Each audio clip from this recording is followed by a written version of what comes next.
ও কুড়িগ্রামের যুবক, 1 ঘন্টার বয়ানে যদি তোর দিলের মধ্যে একটা ধাক্কা লাগতে পারে রে যুবক, 1 ঘন্টা আলেমের সামনে বসে যদি কোরআনের বয়ান শুনলে ধাক্কা লাগতে পারে, এই বান্দা যদি আলেমের কাছে আল্লাহর প্রিয় বান্দা, যাদের বয়ানে দিলটা নরম হয়, যাদের বয়ানে চোখে পানি আসে, এমন আল্লাহওয়ালার সামনে যদি 1 ঘন্টা না 3 মাস বছরকে বছর কাটাও, এরকম ধাক্কা লাগতে লাগতে লাগতে লাগতে তোর কলবটা পবিত্র হয়ে যাবে, গুনাহ মুক্ত হইয়া জান্নাতে খা কবরে যেতে পারবি।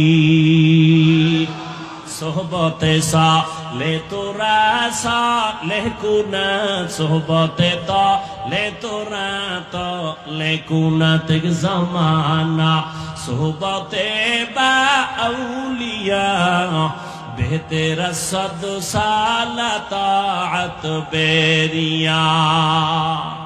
একটা গরুর গলায় যখন রশি লাগায় দেয় আর মালিক এক মাথা ধইরা রাখে, গরু যেখানে ফসল পায় মুখ লাগাইতে চায়, মালিক ধরে টান দেয় আর খাইতে পারে না। ভালো করে বুঝো, রাস্তার ভিতরে কুড়িগ্রাম না, কুড়িগ্রাম বাজারে কুত্তা আসেনি, একটা কুকুরের কোনো মূল্য নাই রে যুবক, কিন্তু যেই কুকুর মালিকের শিকলে আটকায় গেছে, ওই কুকুরের অনেক দাম। বুঝো, খোলা আকাশে হাজারো লাখো পাখি উড়ে, কোনো দাম নাই, কিন্তু মালিকের খাঁচায় যে পাখি আটকাইছে, ওই পাখিটার অনেক দাম। বুঝো, সমুদ্রের ভেতরে হাজারো কোটি ধরনের মাছ আছে, কোনো দাম নাই, কিন্তু মালিকের পাত্রের মধ্যে যেই মাছটা আটকাইয়া বাজারে বৈশা বিক্রি করে, এই মাছটার দাম আছে না নেই? তুমি বান্দা মনে চাইলে বিড়ি টানো, মনে চাইলে গাঞ্জা খাও, আমার মাওলার সাথে কোনো কালেকশন নাই, তোমার কোনো মূল্য নাই।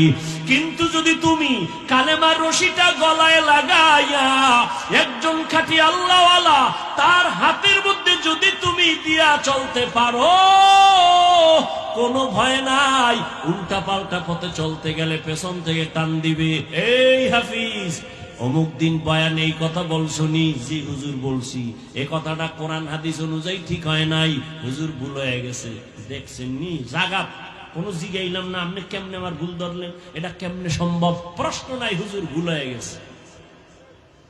কথা এখন থেকে এইটারে এইভাবে বল। আমি মাঝে মাঝে কই, মুরব্বি মাইনাও লাইনে থাকতে পারি না, আর যারা মুরব্বি মানেই না, গু ভাই।